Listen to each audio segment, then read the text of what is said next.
Hey y'all, welcome back to my channel. Today's video is all about how I got into the television news business. So I created a list of questions as to what people might ask if they want to get into it or they're just curious about it. So let's get started. Did I go to school for journalism? Well, the answer to that is no. I did not go to school for journalism or broadcast journalism. I went to school for communication. I went to school at St. Mary's College in Moraga, California. I was there for 2.5 years, and the 2 years before that, I was at a community college in San Luis Obispo called Cuesta. So during my last semester of college, I realized, okay, Annie, you need to figure out what you want to do because time's a ticking. So I met a woman through my mother, actually, who used to be a news anchor at Channel 7 News in San Francisco. And she told me that I should apply for an internship with one of the news stations and just try it. They're fun and you'll learn a lot.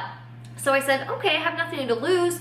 I went on their website, went down to the internship application, I applied for it, and I ended up getting 2 internships, one from CBS in San Francisco and one from the ABC station. Now the CBS was for sports and the ABC one was for an afternoon talk show slash lifestyle show, and I really wanted both of them.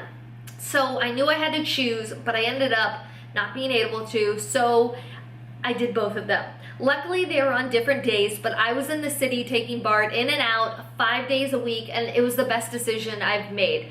So I learned a lot about reporting when I worked with CBS, since I went out in the field with the sports reporter, learned a lot about that. And then when I worked at Channel 7 on the lifestyle show, I learned a lot about a show that I could see myself working on, and that's what really lit the fire under me that this is what I wanted to do. I'm like, people get paid for this, I have to do this.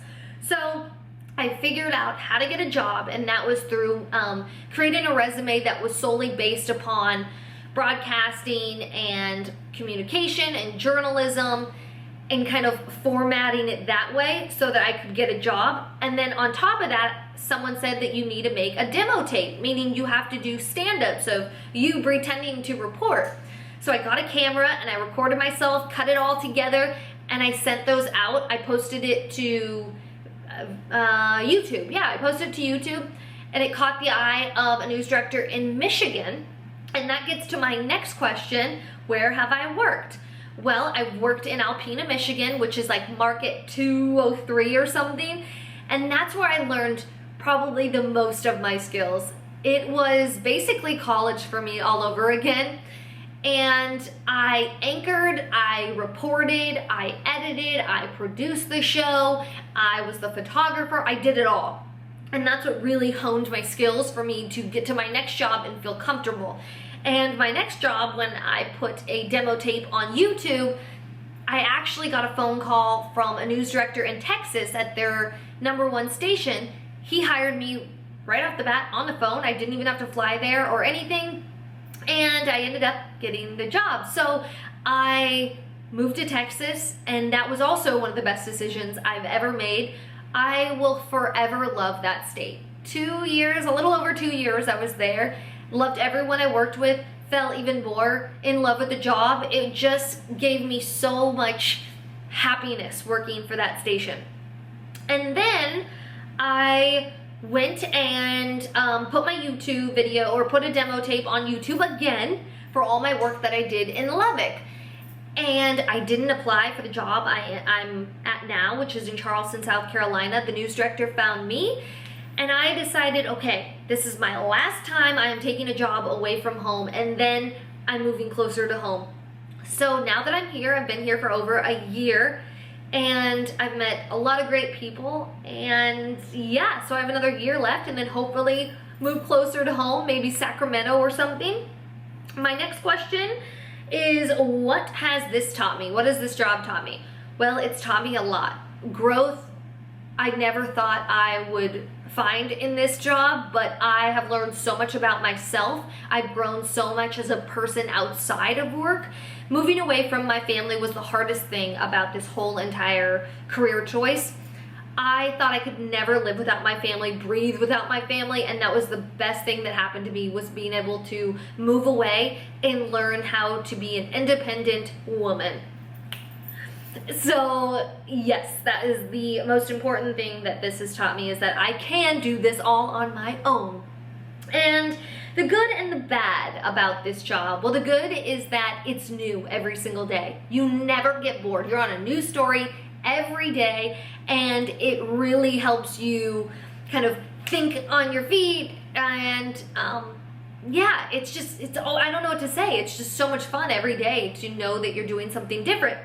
It makes you want to go into work. You're never bored.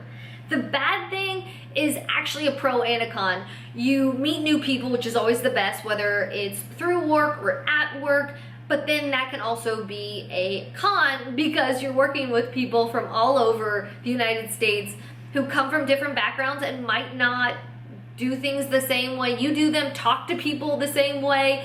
So you really have to learn, okay, how do I communicate with this person versus this person? Because drama can occur so easily in this job. It's like high school all over again. But that has been an awesome thing, was meeting a lot of great people. And I have friends still that are from my Texas job, and one of them just moved to Georgia, so now I get to see him. That has been great too. It's just knowing people from all over the place. And then if I weren't doing this job, well, I've thought about that before, and it would have to be a instructor for either a spin class or a piloxing class, or a therapist, or even a teacher. 3 different jobs, but they all have the same premise, and that is motivating people. And I feel like that is what I do on a daily basis, is that I motivate people, I energize them, I get them in their morning routine, and I get them to start their day on a positive note. Even if I'm bringing news that's really serious, it's giving them the news that they need to know that day, and so they feel like they're well informed, they know what's going on in the world, and they feel smarter. I mean, don't you feel smarter when you watch the news? You're like, oh yeah, I know what's going on. So those are all the questions that I came up with, and those are my answers. Hope you guys learned a little bit more about the news business, the local news business, television business, whatever it might be. I hope you were well informed. If you want to know more, just comment below. I've been doing this for 5 years now, so I feel like I know a little bit about the local news business. Anyways, if not, just give this video a thumbs up, and I will see you next time.